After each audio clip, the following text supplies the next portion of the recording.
So guys, welcome to Math Chemist. आज की इस वीडियो में हम पढ़ेंगे क्लास 10 का चैप्टर 1 रियल नंबर। और मैं आपको इस वीडियो में बताऊंगा कि रियल नंबर क्या होता है, इमेजिनरी नंबर क्या होता है, प्राइम नंबर क्या होता है, कंपोजिट नंबर, रेशनल नंबर और इरेशनल नंबर। आपका जो फ़ोन का नंबर होता है, चाहे वो इंस्टा, व्हाट्सअप, ट्विटर, टिंडर या फिर FB का ही क्यों ना हो, इन सारे नंबर से भी आप जो नंबर अलग करना चाहो वो नंबर अलग कर पाओगे इस वीडियो को देखने के बाद। तो मैं बताऊंगा वो सारे ट्रिक एंड फीचर्स और तो और यूक्लिड डिवीजन लेमा भी इस वीडियो में कंप्लीट करूंगा। तो बने रहिए वीडियो में आखिरी तक। और बिना लेट किए चलो करते हैं वीडियो को स्टार्ट और चलते हैं सीधे अपने नोटबुक पे। जो हमारा टॉपिक है वो है रियल नंबर। अब रियल नंबर किसको बोलते हैं? तो एक ऐसा नंबर जिसके स्क्वायर का रिजल्ट क्या हो, पॉजिटिव हो या तो फिर जीरो हो। एक ऐसा नंबर जिसके स्क्वायर का रिजल्ट या तो पॉजिटिव हो या फिर जीरो हो। एग्जांपल के लिए यदि मैं 2 लूं, 2 है हमारे पास, ठीक है, एक 2 नंबर है। अब इसको पता लगाना है ये रियल नंबर है कि नहीं, तो इसको स्क्वायर कर दो। इसका स्क्वायर क्या होता है? 2 का स्क्वायर होता है 4। अब 4 क्या है? प्लस पॉजिटिव है, 4 तो पॉजिटिव है, मतलब ये रियल नंबर है। यदि मैं 6 लूं तो 6 का स्क्वायर क्या होता है? प्लस 36। प्लस 36 कैसे स्क्वायर है? पॉजिटिव स्क्वायर है। बट यदि यार मैं 0 को ले लूं, ठीक है, 0 लूं तो 0 का स्क्वायर क्या होगा? 0 होगा। इसलिए ये भी रियल नंबर है। क्यों? क्योंकि रियल नंबर का डेफिनेशन ही कहता है किसी के स्क्वायर का रिजल्ट पॉजिटिव हो या तो 0 हो, वो रियल नंबर होता है। पर यार मैं √2 को लूं तो √2 क्या रियल नंबर है? हाँ है। कैसे?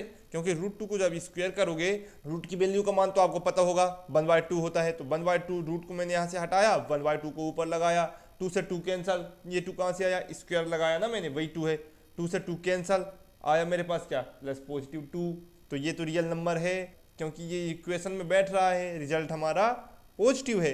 बट यार एक अच्छा एग्जांपल मेरे को ऐसा दे दो जो अनरियल हो, या फिर अनरियल नंबर हम किसको बोलते हैं? चलो रियल नंबर तो मैं समझ गया। तो अनरियल नंबर की मैं बात करूं यार, तो जैसे आप देख पा रहे होंगे, यदि √-2 लिख दूं मैं, जब √-2 लिखूं तो इसका स्क्वायर करूं तो इसका स्क्वायर कैसे होगा? -2 हो गया।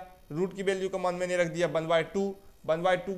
अब 2 से 2 तो कैंसिल हुआ, तो रिजल्ट मेरा क्या आएगा? -2, क्योंकि ये तो पॉजिटिव में गया ही नहीं। अब हमारा रियल नंबर का डेफिनेशन ये कहता है कि जिसके स्क्वायर का रिजल्ट पॉजिटिव होगा या फिर 0 होगा वही नंबर रियल नंबर होगा। बट यहाँ तो हमारा माइनस आ गया, तो ऐसे नंबर्स को जिसके स्क्वायर का रिजल्ट माइनस हो उसको हम बोलते हैं इमेजिनरी नंबर। इसका एग्जांपल √-5 भी एक बेस्ट एग्जांपल है। मतलब रूट के अंदर जितने भी माइनस में आएंगे ना, वो बेस्ट एग्जांपल है इमेजिनरी नंबर। अब आप आंख बंद करके भी बता सकते हैं कि कौन सा नंबर रियल नंबर है, कौन सा पॉजिटिव है। एक बेस्ट एग्जांपल देता हूँ, रियल लाइफ एग्जांपल देता हूँ रियल नंबर का। सुनो, सपोज मैथ्स पढ़ रहे हैं ना, सपोज करना सीख लो। सपोज आप रास्ते से कहीं जा रहे हैं, रास्ते में आपको एक सुंदर सी लड़की दिखी, आपने उसको देख के मुस्कुराए, उसने भी आपको देख के मुस्कुरा दिया। रिजल्ट क्या रहा? पॉजिटिव रिजल्ट रहा। आपने उसको देख के मुस्कुराया, उसने भी आपको देख के मुस्कुरा दिया। तो जब रिजल्ट पॉजिटिव हो तो नंबर रियल है। लेकिन आप उसी रास्ते से जा रहे थे, आपने तो देख के मुस्कुराया बट उसने देख के नहीं मुस्कुराया, तो रिजल्ट क्या रहा? निगेटिव। उसने देखा जरूर पर मुस्कुराया नहीं, तो रिजल्ट क्या रहा? निगेटिव। ऐसे नंबर को जिसका रिजल्ट ही निगेटिव हो उसको हम इमेजिनरी नंबर बोलते हैं। बट क्या हो, आप उसी रास्ते से जा रहे थे ना, आपने भी उसे देख के कुछ नहीं कहा, उसने भी आपको देख के कुछ नहीं कहा, मतलब जो रिजल्ट था वो 0, ना आपकी तरफ से कुछ हुआ ना उसकी तरफ से। जब रिजल्ट 0 हो तो वो नंबर भी रियल नंबर होता है। क्लियर? अब चैप्टर में रियल नंबर कंप्लीट हुआ हमारा, इमेजिनरी नंबर भी कंप्लीट हुआ। अब आप समझ गए होंगे कि रियल नंबर क्या है और इमेजिनरी नंबर क्या है, ठीक है। अब देखो, प्राइम नंबर किसको बोलते हैं और कंपोजिट नंबर किसको बोलते हैं। तो एक ऐसा नंबर, प्राइम नंबर के लिए एक ऐसा नंबर जो एग्जैक्टली किससे डिवाइड हो, या तो खुद से डिवाइड हो जाए या फिर 1 से डिवाइड हो जाए।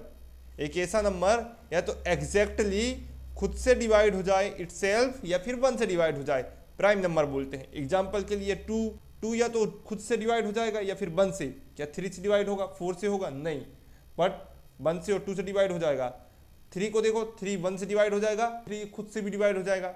ऐसे नंबर्स को हम प्राइम नंबर बोलते हैं। और यदि मैं रियल लाइफ एग्जांपल में इसकी मैं बात करूं प्राइम नंबर की, मतलब एक ऐसा व्यक्ति जो खुद तो है, साथ में उसकी एक बीबी भी है, मतलब वो मरना चाहे खुद तो फांसी लगा के मर सकता है, बट उसे मारने वाला एक और कौन है? उसकी बीबी भी है, ठीक है।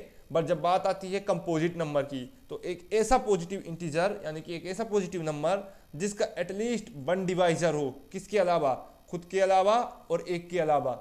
मतलब सिंपल भाषा में बोलूं तो एक ऐसा नंबर या फिर एक ऐसा व्यक्ति जो खुद भी फांसी लगा के मर सके, उसकी बीवी भी उसकी फांसी लगा सके, बट उसके अलावा भी एक और ऐसी गर्लफ्रेंड हो जो फर्स्ट वाले को भी नहीं पता, वो भी उसको फांसी लगा के मार डाले।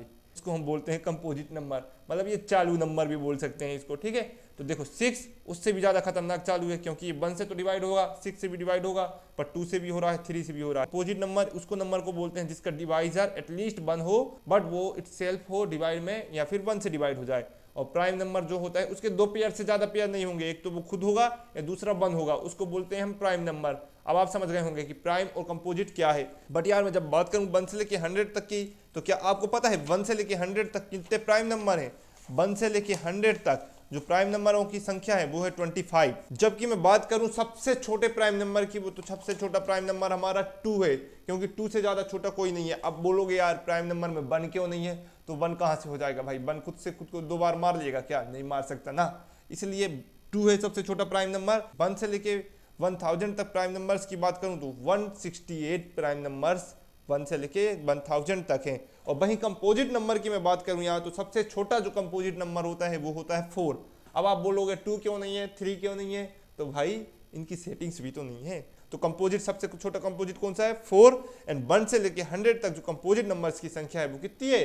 74। और जब हम बात करते हैं 1 to 1000 कंपोजिट नंबर्स तो 831। अब आते हैं नेक्स्ट पे, हमारा नेक्स्ट नंबर कौन सा है देखते हैं, और मैं बताता हूँ आता है हमारा यार रेशनल नंबर और इरेशनल नंबर। देखो रेशनल नंबर भी एक पॉजिटिव इंटीजर होता है, और रेशनल नंबर हम उस नंबर को बोलते हैं जिसके कोटेंट को PYQ के रूप में लिख सकते हैं, ठीक है। उस इंटीजर्स को हम बोलते हैं रेशनल नंबर।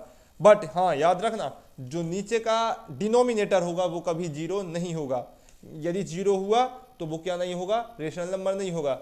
और रेशनल नंबर की एक प्रॉपर्टी ये है, एक खासियत ये है कि आफ्टर अ पॉइंट, यानी कि जब आखिरी समय इसका आता है पूरा फुल कट जाएगा या तो फिर बार बार रिपीट होने लगेगा, उसको बोलते हैं हम रेशनल नंबर। एग्जांपल के लिए यदि मैं बात करूं रेशनल नंबर किया, तो देखो 2/3 को हम P/Q के रूप में भी लिख पा रहे हैं, 2/3। ये एक रेशनल नंबर है। जब इसको आप कट करोगे तो पॉइंट लगाकर कट करोगे, और आफ्टर अ पॉइंट ये बार बार रिपीट होगा या तो फिर कंप्लीट हो जाएगा।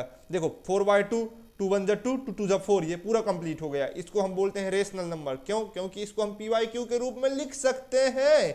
बट हाँ, जिसका डिनोमिनेटर 0 हो उसको हम रेशनल नंबर नहीं बोलते। क्यों? क्योंकि भाई ये तो डिफाइनेट ही नहीं है, अनडिफाइन है, इसलिए हम इसको बोलते हैं इरेशनल नंबर। अच्छा, इरेशनल नंबर किसको कहते हैं? अब इरेशनल नंबर देखो, इरेशनल नंबर की प्रॉपर्टी ये थी कि ये आफ्टर अ पॉइंट या तो फुल डिवाइड हो जाएगा या फिर रिपीट होगा।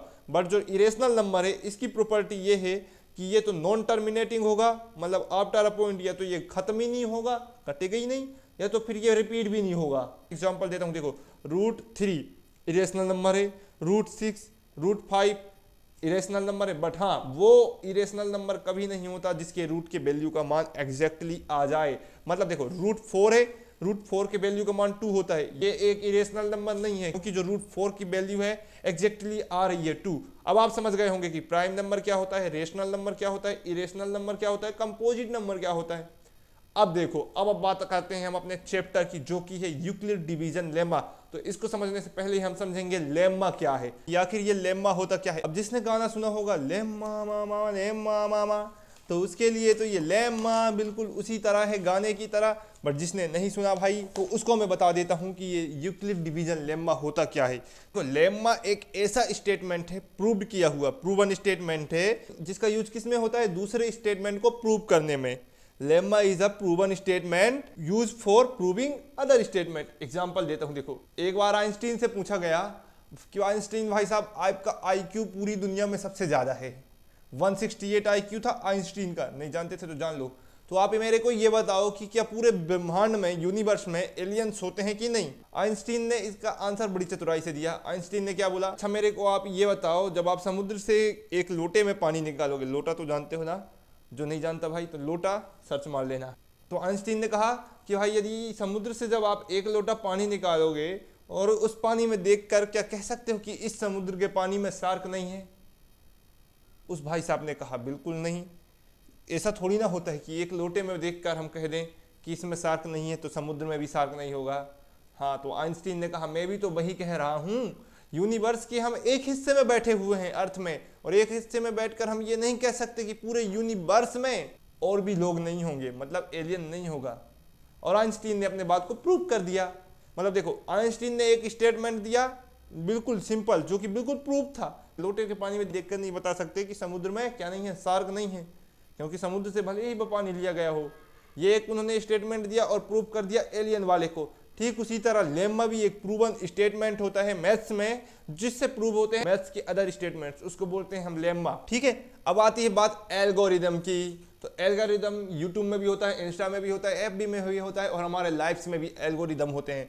Algorithm is a well defined step जिसको फॉलो कर कर हम दूसरे टाइप के सेम प्रॉब्लम्स को सॉल्व कर पाते हैं। देखो अब मैं एग्जांपल दूं यदि आपको, अच्छा बताओ यदि मैं यहाँ पे लिख दूं 27 + 28, अब इसको मैं प्लस करने को बोलूंगा आपको, तो 27 + 28 7 + 8 कितना होता है 15, 15 की 5 कैरी गया 1, 2 2 4 कैरी 1 + 5, ठीक है 55 आया। अब जब आपने इस क्वेश्चन को सोल्व किया तो इसमें भी सेम स्टेप फॉलो किया, इसमें भी सेम स्टेप फॉलो किया। क्यों? इसको आपने कैरी यहाँ दे दिया, इसमें भी आपने कैरी यहाँ दे दिया। ये जो कैरी देने का जो ये सीरीज है ना, एक कैसी सीरीज है, डिफाइन स्टेप है कि जब भी आप प्लस वाले क्वेश्चन को सोल्व करोगे 2 डिजिट को जोड़ने के बाद भी उसमें यदि एक डिजिट आगे बच जाती है तो उसको आप कैरी देके नेक्स्ट वाले को दे दोगे। ये क्या है? एल्गोरिदम। ये क्या है? डिफाइन मेथड है, डिफाइन फॉर्मूला है कि जब भी आप इस तरह के किसी भी क्वेश्चन को सोल्व करोगे तो उसमें आप कैरी देके उसको आगे कर दोगे। डिफाइन वेल डिफाइन स्टेप है, इसी को तो हम बोलते हैं एल्गोरिदम।